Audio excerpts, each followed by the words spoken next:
Hello everyone, Drad here again. It has been some time since we've all been in the kitchen together, but now's as good a time as any to jump right back into it. So for today's episode, we're going to cook a biscuit-topped chicken pot pie. Alright, we're going to go ahead and start this by doing a bunch of vegetable prep work. I've got some carrots, some onions, some celery, and I have the white part of a leek, all to kind of chop up. I've also got some cloves of garlic. So I'm going to go ahead and start by chopping all that kind of stuff up. Then we're going to move over and deal with the meat side separately. Okay.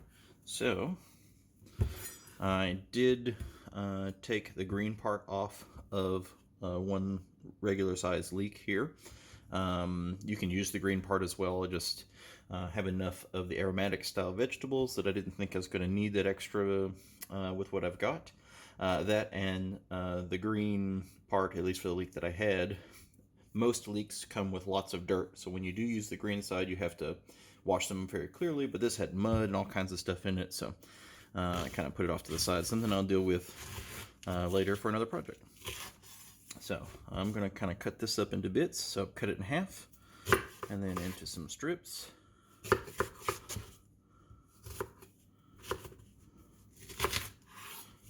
Okay.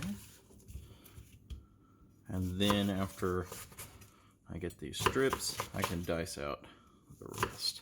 So leeks, a lot like green onions, have some properties of celery, so they're kind of in between for me. I think they're a pretty good aromatic addition. I think they're underutilized in a lot of cooking nowadays, but I think they should come back.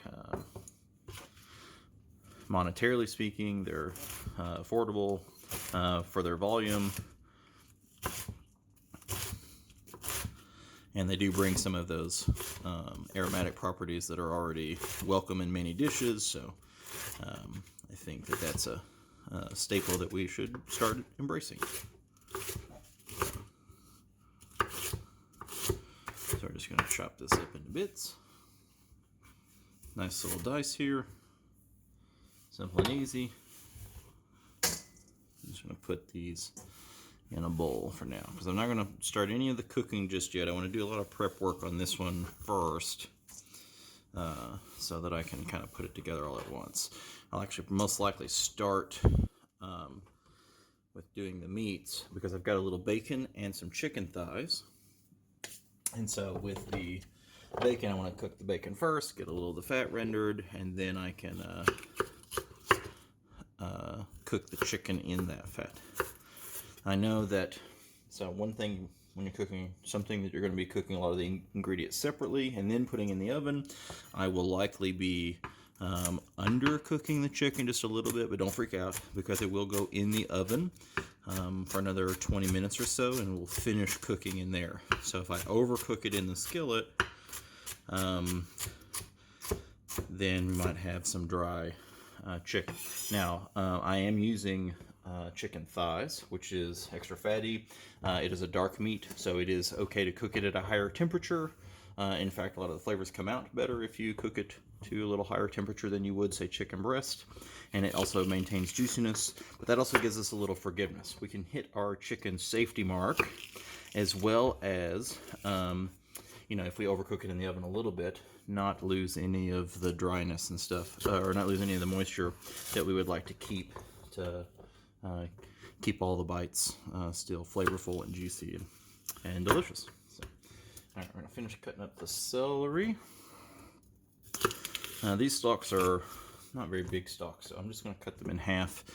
Sometimes I will cut them in half or into thirds or fourths, depending on how big they are. Since they're not that big, I'm actually some of these are frayed and kind of dried out on the ends, so I'm just going to kind of chop the ends off and toss that just a little bit. So this last time I had bought celery in this little pre-done bundle. Normally just get it by the stalk, cut off the greenery and go, but this was just these sticks, so you could, on the go use them for snack or whatever. And so I'm just going to use the last of them, but that's why they started to kind of dry out on the ends there, because they were already pre-cut in a package the way I bought them.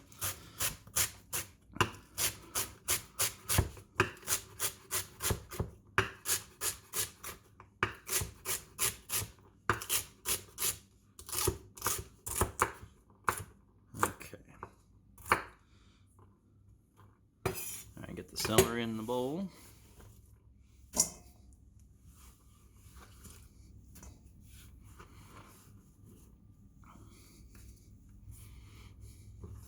I'm going to do my onions last, just more of a precautionary measure.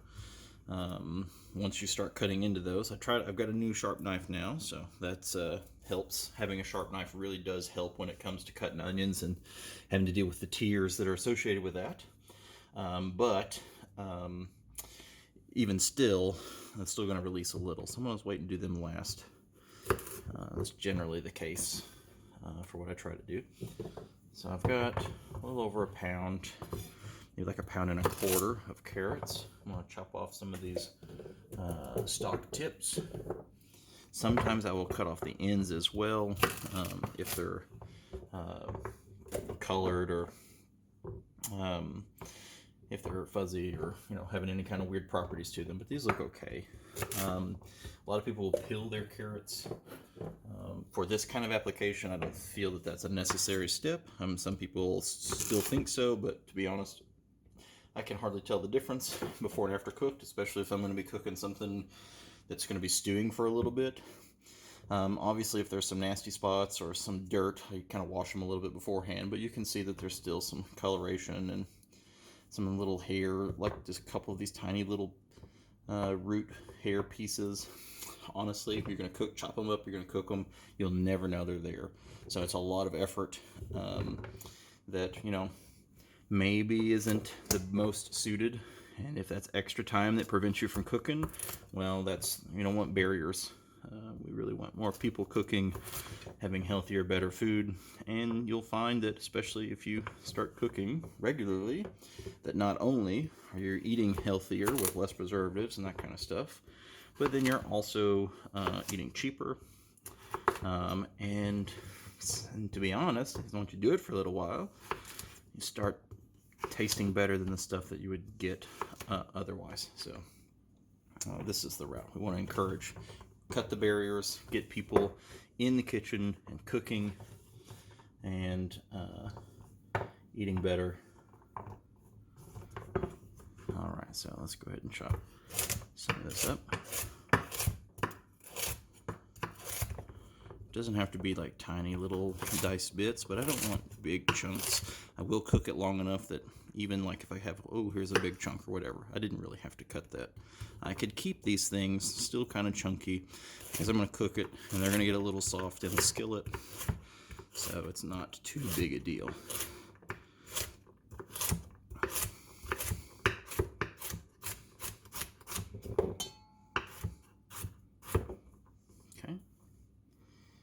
First few carrots done. I actually like cooked carrots quite a bit, and so I tend to go a little heavier than, when I make a stew or pot roast or any of that stuff. A lot of people are like, ooh, pot roast, and get some extra potatoes in there. I like the potatoes just fine, but that carrots cooked in beef or chicken juice, just the flavor that kind of comes from that, I tend to like that more. So I just go kind of carrot heavy, and I've done the same here as well.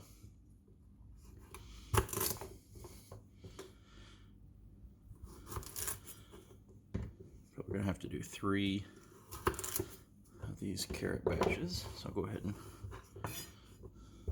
no, that's fine. Go ahead and cut these up.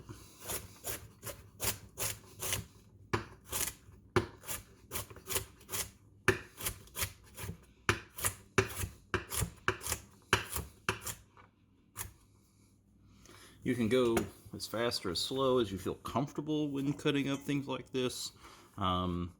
I tend to, try to prefer safety over expedience whenever possible, but I also don't want to spend, hours in here just making a single meal. So I'll try to at least go at a reasonable pace.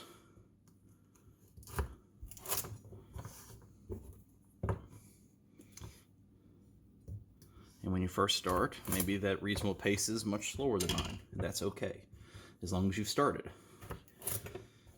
The hardest step in any journey is the first one. And so if you're in here cooking, then you've already made the hardest step. So take your time, do whatever you're comfortable with on how you cut up your vegetables. You know, sometimes cutting them a little chunkier or thicker makes it just go a little bit faster, and you know, that's okay too.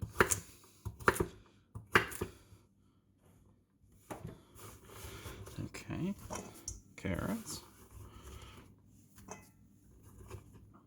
Kind of get these out of the way. Okay, good. Now I've got several cloves of garlic here. I just basically took a very small bundle. In fact, I'll show you. This one. So I've got this little tube sock of little bitty bundles of garlic. So those aren't big bundles of garlic, but and basically just opened up one of those, aside from a couple of little bitty pieces, which I set off to the side. I'm going to do most of the rest of that for this. I don't tend to cook small amounts ever. I usually go big, and that way I can eat some leftovers. I cook once a day or every other day, and cook a lot, and then even for multiple people, that can, you know, cooking in bulk, because you're buying in bulk, and with fresh ingredients, that's one place that you can save some money there if you're just eating those leftovers. So I cook a bunch. I'm also more likely to get into the kitchen and cook if I only have to do it a couple times a week instead of, you know, every day, 3 times a day or something. Now that doesn't mean I won't come in, you know, make some toast or fry up an egg real fast or something, but usually, like, as far as big meals go, I try to do that only like every other day or so. And then I haven't yet this time, you notice me cutting up all these vegetables. Usually, like, we usually do a grocery order like once a week or something like that, and when we're doing those orders, I usually get, you know, vegetables and stuff that I would need for that whole week, as you would expect. And then when they come in, a lot of times I'll try to set one day aside where I just do some prep work, which saves me time for future meals throughout the week. Maybe I set aside an hour and a half, you know, something like that, just to chop up onions, bell peppers, put them in Tupperware containers, so that I have them for the week to be able to use as needed. Garlic I usually still like to do pretty fresh, so I don't ever kind of chop or mince that up early, but onions, bell peppers, carrots, celery, I will, you know, cut up a whole stalk or a bunch, rather a bunch of stalks of celery, you know, 1 pound bag of carrots or 2 1-pound bags of carrots, you know, 5 or 6 onions, and put them in these Tupperware. And then every day all I have to do is, I've already got my prep work done, cook a little chicken, cook a little beef, toss in some veggies, and I can make fajitas real fast. I can make, you know, stir fry, I can make whatever as a quick meal, and still do it in just whatever time it takes to cook either the chicken, or just to kind of throw it together for the flavors to meld. You know, 10 minutes to soften the vegetables and cook the meats and stuff. And so I can make a 15-minute meal, 10-minute meal, something like that, depending on what it is, instead of a, you know, a bunch of prep work, getting the knives out, doing all that kind of stuff, and taking 30 minutes to make, you know, 40 minutes, because some days it's a whole lot to commit 40 minutes for one meal. But if you found some time, you know, once or twice a week to do a lot of prep work for several days ahead, then you don't have to. So you can have your busy days and still also have food to eat that's, you know, delicious and nutritious and what you want, you know, homemade good food in relatively short order if you just do your prep work ahead of time.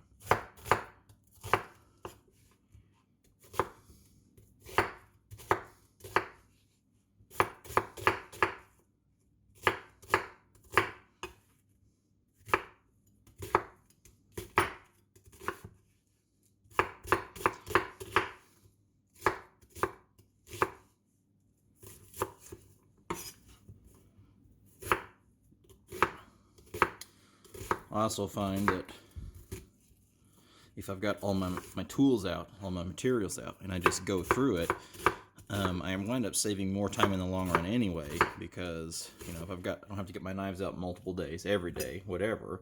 I can get I only have to clean the cutting board one time. I only have to clean the knife one time, and I just save down some of that incidental time that goes along with having to prep food. If I do it, twice a week instead. And when you're in the groove, you kind of go. I find at least that I go a little faster. When I'm just, here, cut 3 onions in a row instead of cut 1 onion today, cut 1 onion tomorrow. That's kind of how things go. So, veggies are prepped, kind of off to the side. I'm going to set them over there, and then I'm going to cut up the meats. I'm going to go ahead and clean my wooden cutting board here. I've got an acrylic cutting board for the meat, so I'm going to go ahead and switch over to that. We'll see you in a minute. And we're back. So, I've also set out my casserole dish that I'll be cooking the final product into. I'm going to go ahead and start preheating my oven to 400 degrees Fahrenheit, which is 200 C. I've also set out 2 skillets, one large, just regular fry pan skillet, and one large saute pan. So it's got the straight up and down sides, and I'll use that to cook the veggies, and eventually I'll move the gravy over and everything, mix it all in that before putting it into my casserole dish. So while I'm also thinking about it, I'm going to go ahead and put a little heat, maybe medium heat, in my regular skillet, and I'm going to put a little olive oil in the bottom of it. So the first thing I want to do, I don't want to put too much olive oil, maybe a couple tablespoons. I'm going to cook up, this is some thick cut bacon. It's like 6 pieces. So what I would like to do is, first off, kind of move my chicken over to the corner here, is I would like to cut this into bits. So I'll start by cutting the whole blob in half, and then you could do strips, but I think I'm just going to cut this itself in half. Okay. Maybe in thirds, actually. There we go. There we go. And so this is also a place where having a sharp knife really helps, because as you slice, if you have a dull knife, it will tend to slide all over the place. That's where danger can happen. I'm going to go ahead and cut these. Now remember, when you're cutting, especially this fatty connective bit that's doesn't just want to slice away super easy. When you just you're not just mashing down. You want to be sliding the knife so that the cutting edge is almost sawing into the little pieces. So you don't want to just push down, you actually want to slide. You're cutting, you're not mashing.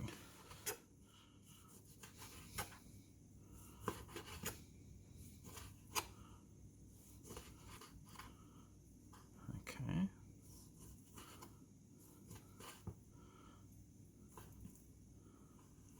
Be careful down at the last little end there, don't cut your finger. Okay, gotta move some of those bits out of the way. Now, it's not necessarily traditional to put bacon in your chicken pot pie, but to be honest, I don't see the problem in it. Bacon is delicious, and it's a great addition to many other things, and it just adds just that extra little bit to flavor to go in quite well. So again, I'll cut this into thirds, being very careful not to cut my fingers there. It's all separated, come apart, and then we're just going to cut this, remembering again that we are slicing, we're not mashing.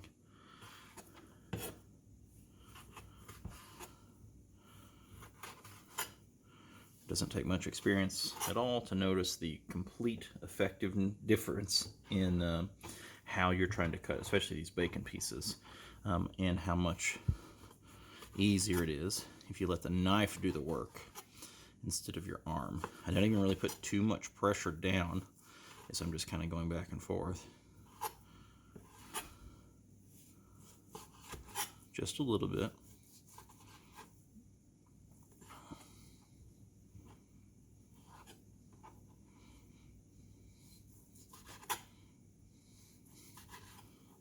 Okay.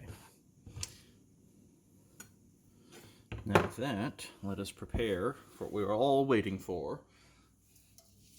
The bacon sizzle. It's my favorite part of cooking. And again, I'm somewhere between medium and medium high. Okay, I'll let that fuss around in the pan for a minute. Go ahead and turn this down to, go ahead and all the way closer to medium, I think. Could have let the pan heat for a little bit longer, but I think it's okay. We got sizzle. Sizzle what we needed. So with these chicken thighs, some of these have a good bit of fat cap. I'm putting bacon in it. There's going to be some greasy elements already involved. I'm going to cut a little of the fat cap off. Not all of it, because fat is flavor. But just enough that we don't have just a greasy mess. I will be taking the drippings from our rendering of the bacon and the chicken to make the chicken gravy, which will be the sauce that binds our pot pie together. So it is okay to actually have a bit. I'm not taking any painstaking measures to remove, you know, intricate little bitty bits of fat, but these big chunks tend to not just render very well, but instead, yeah, like I'm not even gonna, I mean, I could take off this little nub in here, but I don't have to worry about cutting off every little bit here. So this one's got a big cap, so I'll go ahead and cut that. There we go.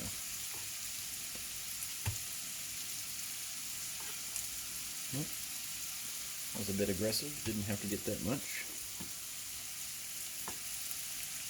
There you go, see, that's all just one big solid chunk, which won't have the best texture if you bite into it, even after cooking it in a pan like this, because I'm going to cook it at higher heat. It's not going to slow cook and render a long time. That's why I'm going to go ahead and remove some of this.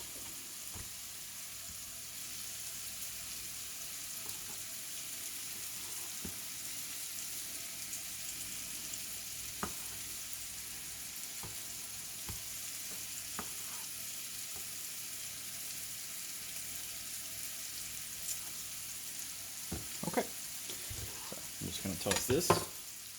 You could save that. I go through enough of this that I really just don't have enough applications to save it. Although, if you planned on making some chicken sausage, that extra fat to make, even with chicken thighs, is really, really needed for sausage. So that would be one good application. Okay, again, just like before, slicing, let the knife do the work for you.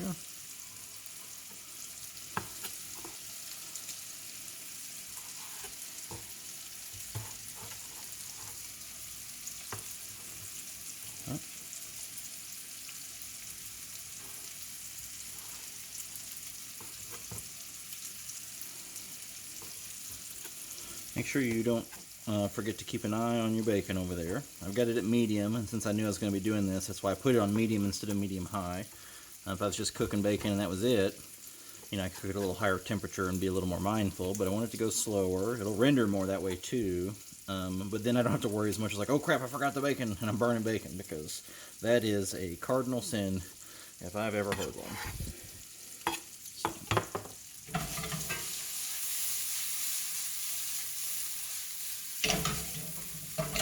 Little toss on those bacon pieces, and they're rendering nicely. A couple little brown bits starting to show up, but we got a long ways to go on that, which is good. I'm nowhere near done cooking the chicken yet.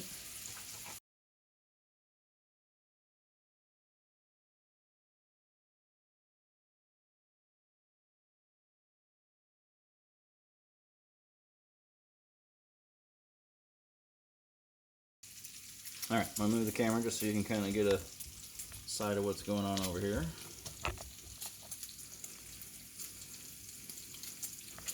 We got this bacon cooking up just nice. Alright, let's finish up this chicken.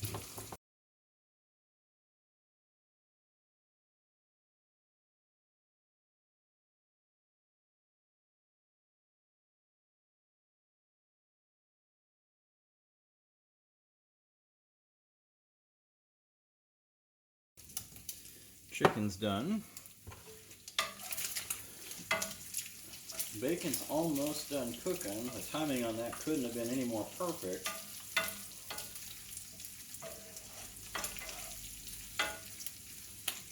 I'm going to go ahead and get a plate with some paper towels in it. I'm going to wash my hands first.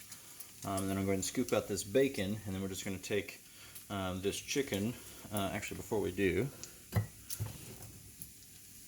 let's go ahead and put a little kosher salt on it.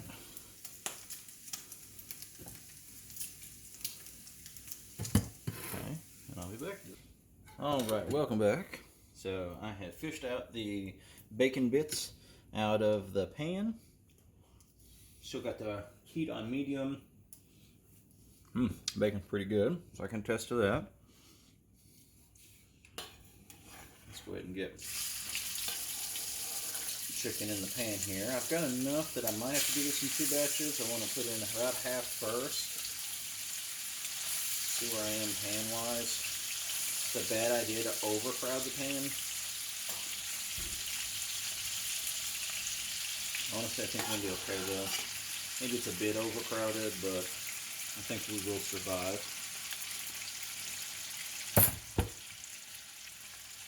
Okay.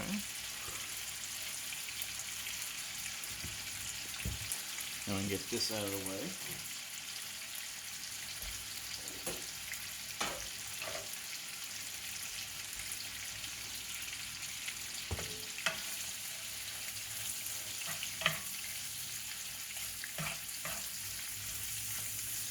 Now this has started cooking. Now's the time to go ahead and start the vegetables as well.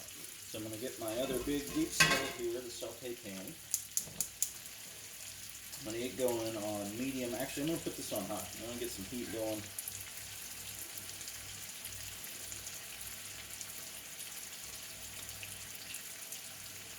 Little olive oil and vegetable oil mix that I had used to fry up some chicken the other day. So I saved it so that I don't waste it. Frying one time to make a couple of cutlets is not nearly enough use on the oil to get rid of it, so no sense in wasting that. Okay. While that is ongoing, and I'm going to get a little heat in that before I go to put those in, I'm going to go ahead and put some black pepper, and I like a lot of it, so I'm going to go ahead and be pretty generous here. It's fresh cracked black pepper. That's probably my most important tip, not most important, but one of my favorite tips anyway for upgrading your cooking skills from, just barely getting by with making ramen into just making stuff that's actually pretty nice. Upgrading from the little tin box stuff of finely dust of black pepper to actually having fresh ground black pepper is the way to go. That's the first step that makes a huge difference in those things. Okay, so likewise, I've got some poultry seasoning. I'll put a little of that in there, not much because I'm going to put a bunch in the sauce that I make later. But I want to go ahead and get some flavor on the chicken itself. I want to go with some more holiday herbs, so sage, thyme, and then poultry seasoning, which has got a little bit of both of those in it already, so I don't need to overdo it right now. Okay. Oil will start to move around in the bottom of the pan. That's one good indicator that it started to come up to temp. I'm going to go ahead and put in all of it. It's a 5-quart pan. Kind of did it by eye. And of how much vegetables I pulled out, which turns out to be about bang on as good as you could get. So That's about the perfect amount. This is going to cook down in volume a good bit. The onions, the celery, the leeks will release some of their fluid and cook off. And so I would expect a third of that volume to reduce before we are done cooking those things. Okay. Go ahead and got a lot of veggies here, so I'm going to put at least probably a tablespoon of salt here. Maybe 2 teaspoons, depending on how salty you want to go with it. I also have a can of peas that I've opened up. I'm not going to put these in the heat now. They're already cooked, so they just need to come to temp. So it'll be something I put in when I mix all the ingredients together. So later. Keep stirring my chicken. You can see some of this is already rendering, some of the color is already changing. It's exactly where we want it. It's a big old honking piece there. Maybe use my spoon to kind of break it into a smaller bit there. Again, this was still just barely over medium. I got my veggies on high for the moment, but I'm going to go ahead and start turning those down and let it cook on high for just a minute or two. Get the process started, but I don't want to cook it on high the whole time. I do want it to lower down and I want it to simmer a bit. While that's going, now I'm going to make biscuit topped pot pie. I'm going to start with a whole stick of butter. I've got one in this little lidded casserole thing. I'm going to microwave this. I'm going to do 4 cups of all-purpose flour.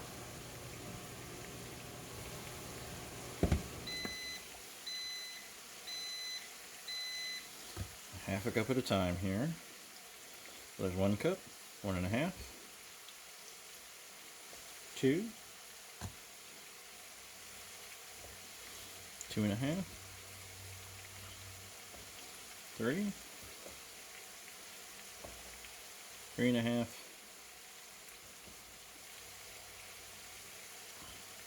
4. Okay, it's going to make a good bit of dough for the top of this, but if you saw the veggies and stuff we have, we're going to have a ton of ingredients, so it's important. I'm going to keep this flour handy because it, plus maybe a little cornstarch I'll use to make the gravy that's going to be the sauce for our chicken pot pie. Okay, so 4 cups.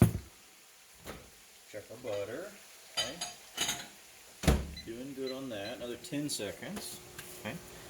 Then 2 teaspoons of baking powder per, so it's a double batch. So 3 teaspoons is a tablespoon, so I'm going to do a tablespoon of baking powder plus a teaspoon, so that's 4 teaspoons worth of volume there. Okay, and then a teaspoon of salt. So it's half a teaspoon per, so 1 teaspoon total of salt. And if you happen to put a little extra in there, I don't think you're going to get no harm, no foul there. And then we need our butter to mix in and milk to mix in. So 1 second here, I'm going to pause this. I'm going to get my milk and my measuring cup together, and I'll be right back. All right, I'm going to pull my butter out. Also, while I was here, I didn't turn the heat off of the chicken. I'll let it sit in the pan. I'm going to need all those drippings to make my gravy later. But again, I don't want to overcook the chicken now, especially since it's going back in the oven. Stir the veggies. They've already started to sweat. I'm going to pull them down to medium heat now and let them continue to sweat for a little while.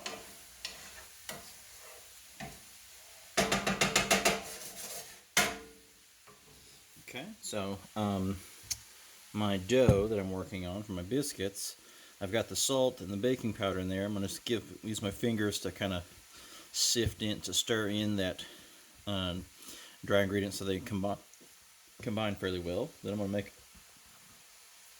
a little well here in the middle.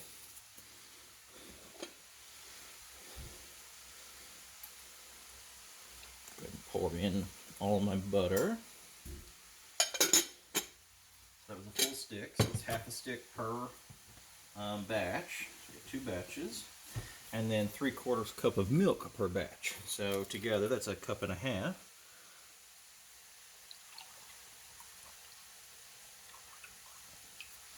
Go ahead and measure out my cup and a half.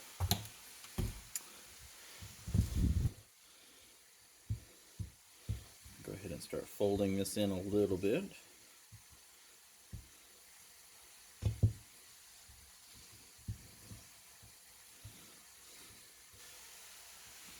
Make my well again.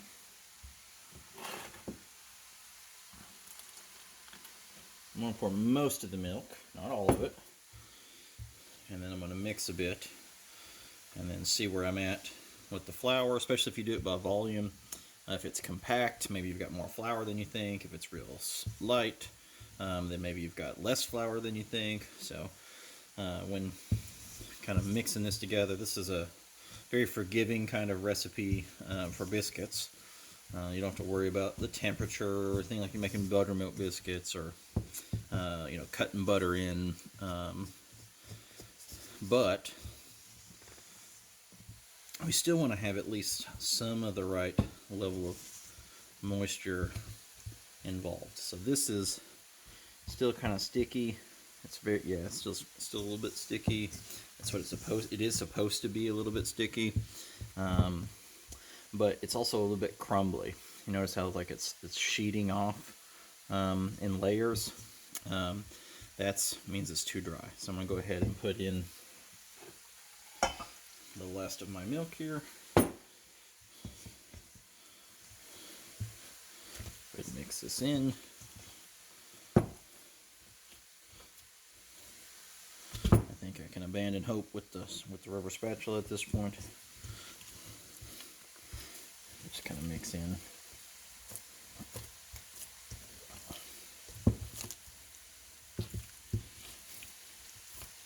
Make sure all the flour is hydrated.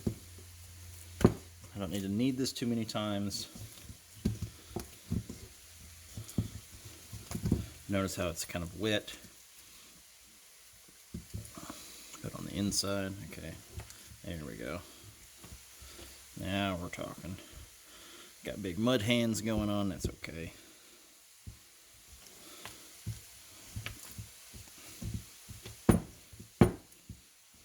That's about where we want it. So try my best to scrape off my fingers. Save as much of this dough as I can. And then I'll just use a spoon, like a big serving tablespoon kind of thing. And I'll just drop, that's what I call drop biscuits, 1 big spoonful at a time over the top of our pot pie when we get ready for it. Okay. Alright, so I'm going to take a couple of minutes to go wash my hands, clean up, and then we'll be back.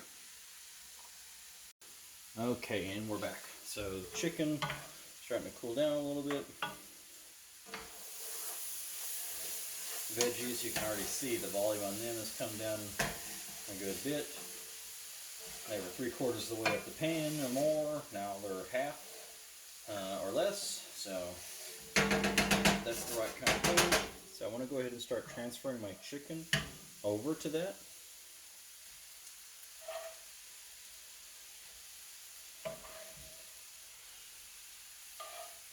I want to make sure I keep as much of the drippings as I can, because I do want to use that to make my chicken gravy.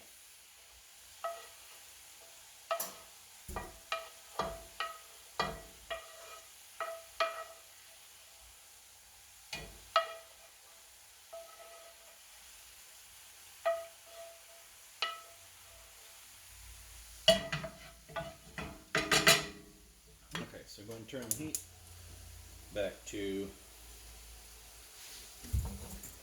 medium high. Get some heat back on that.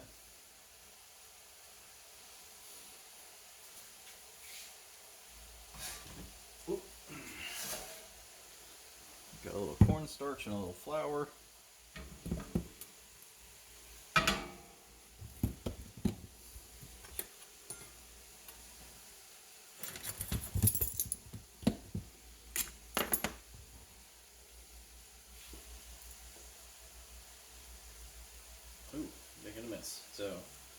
tablespoon and some change, about a tablespoon and a half cornstarch, about a third, maybe a little closer to a quarter cup of flour. And start there, see where we get. Take my whisk. I'm going to vigorously combine. This should look like a paste. Yeah, that's about the perfect amount of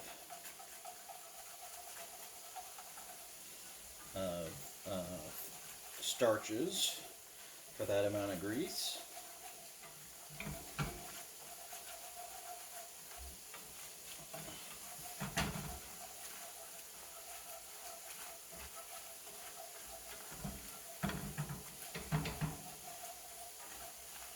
I like to let it cook the flour out, the starches out just a little bit. Raw flour has a pretty bold flavor that we don't really want to deal with. And then I've got some chicken stock.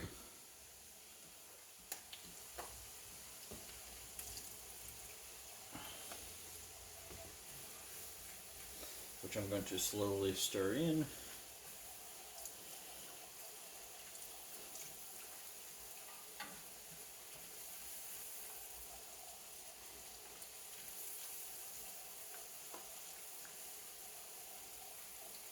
Keep stirring.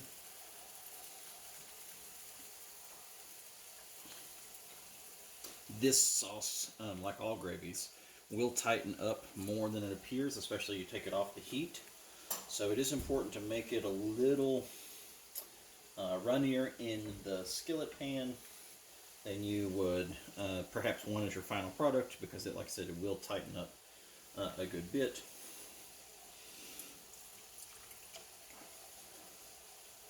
Especially as it cools.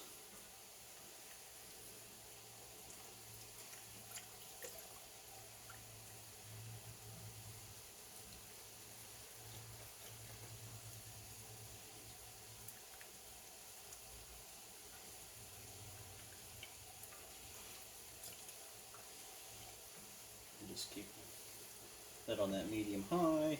Keeps whisking more and more in. As you're adding this stock, it's not, since I'm pulling it out of a carton, it's room temp or whatever, so it's going to pull the temperature down quite a bit in the pan when you do so, so it's going to take a second to come back to bubbly. That's where you're going to notice it start to tighten. It's got to get to the boiling point first, and then when it does, that sauce will tighten more. So you want to make sure it comes to that boiling point, make sure it see it start to tighten up a little bit, and determine add a little bit more. Let it come up to temp and continue on.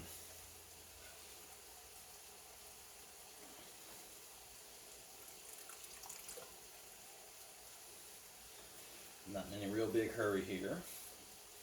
Those veggies need a little bit further to go anyway.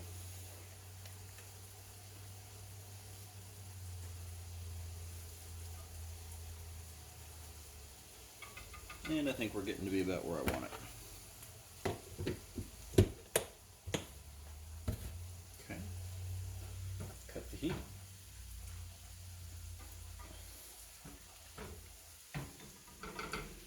Keep whisking occasionally. Make sure that that's doing what it's supposed to be doing. Go ahead and stir in.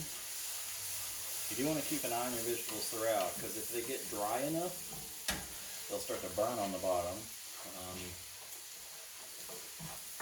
They will render a lot of moisture out of them, so that will actually keep a lot of the burning and sticking from happening, as long as you don't let it sit without stirring it around too long. There we go. That's looking pretty good. Okay, so now I need to season up this mixture. So what I'd like to do is I'd like to take some dried parsley. I'll roll this left over. I definitely keep these containers. These make really great things for making my own barbecue rub or something. So it's good to have one or two of these around. So I've got parsley. Then I'm going to put in a little of just regular dried Italian seasoning.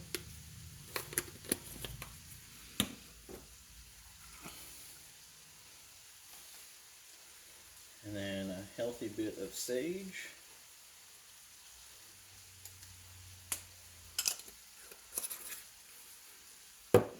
And these are thyme leaves.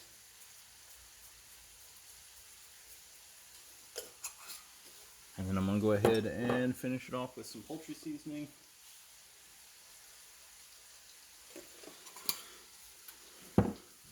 Some fresh black pepper. And again, I'm going to get fairly generous with this.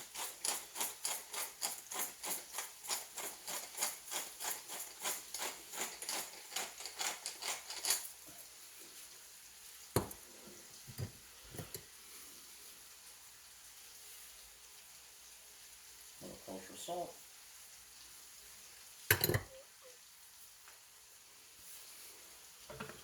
Then mix to combine.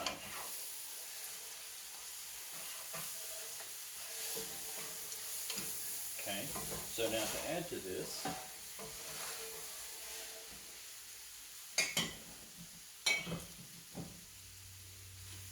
it's also not standard, but something else I like to do for almost all my dishes. I really like a little bit of soy sauce. Soy adds a little umami flavor. I don't want a lot here. I'm not making stir fry or whatever. Just a tablespoon or two of that, just to kind of get in there.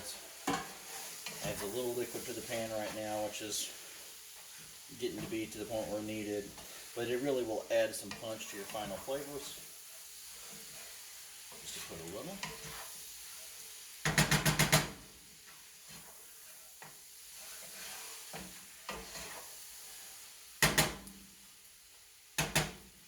Okay, and then take a look at our, so you can already see the top's got a little film on our gravy.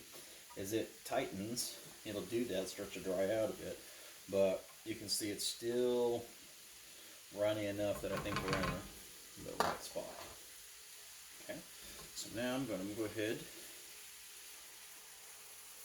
and mix.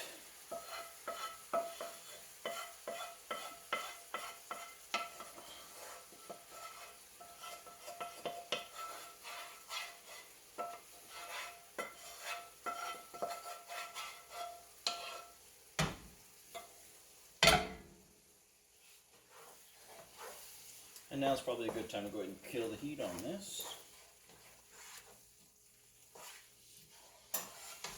Mix everything well to combine.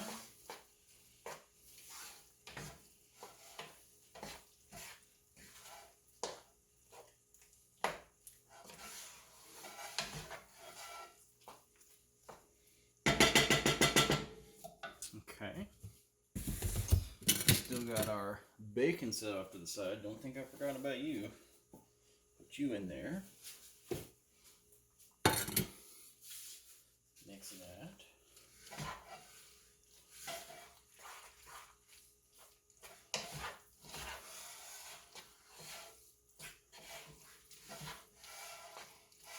Okay, let's go ahead and assemble it in our casserole dish, and then get it topped with our biscuit dough, and get this bad boy in the oven. Okay, I've got my big casserole dish here.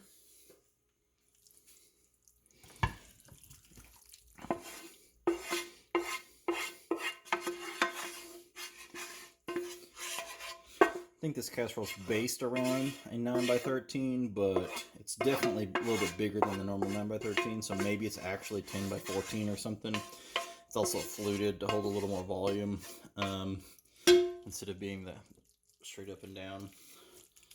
I kind of planned for that when I was looking at how much stuff to pull out, and to be honest, there's really not the best way to measure what it's all going to cook down to and all that kind of stuff. So it's just a little bit of experience. I put in a whole heap of one of my big mixing bowls full of veggies that cooked down, and a handful of chicken, and it worked out. So I just kind of do it again about that much again. So okay, so Here's our pot pie filling.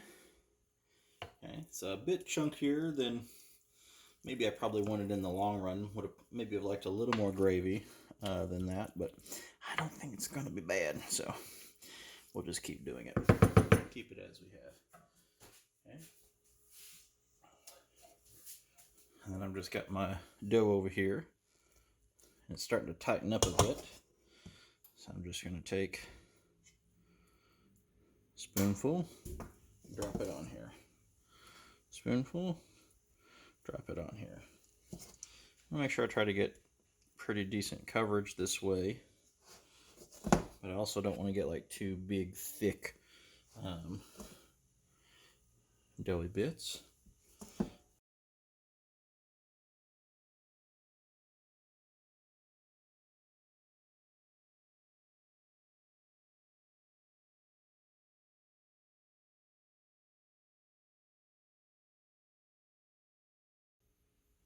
All right, that looks good. Now we just pop it in the oven for maybe 15, 20 minutes. We want the biscuits to be done. It's really the last part that really matters the most. This was a 400-degree Fahrenheit or 200 C oven. All right, let's put it in there, and then I'll see you when it's done. All right, our 15-minute timer has gone off. Kind of looked at the top of it. It's starting to look like it's ready. So let me pull this out here. We can take a look together. Maybe it goes back in. Maybe it doesn't.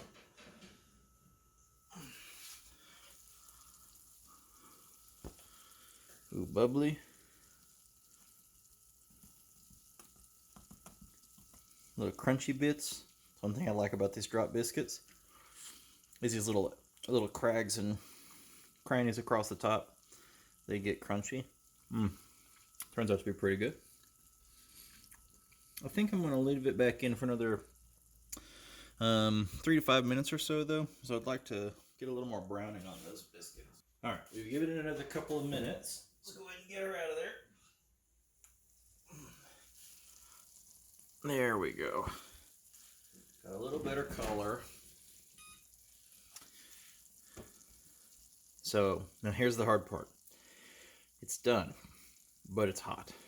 And that gravy needs to cool down a little bit so that all the pieces kind of tighten together. So we have to let it sit. We have to let it sit for at least 10 minutes or so, maybe a little longer, so that we can cool the whole dish down before we cut into it. So let's go ahead and try that, and we'll be back.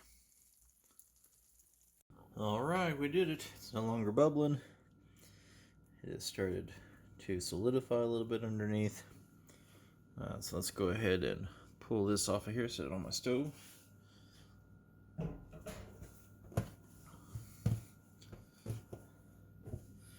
And let's make a plate.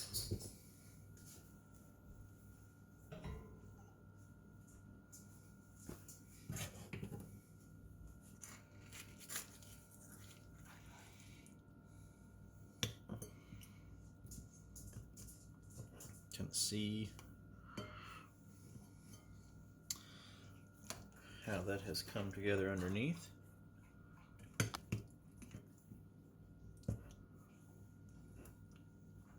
Excellent. So one thing I did notice when I was cleaning everything up, I didn't put the peas in. So I'm going to go ahead and put in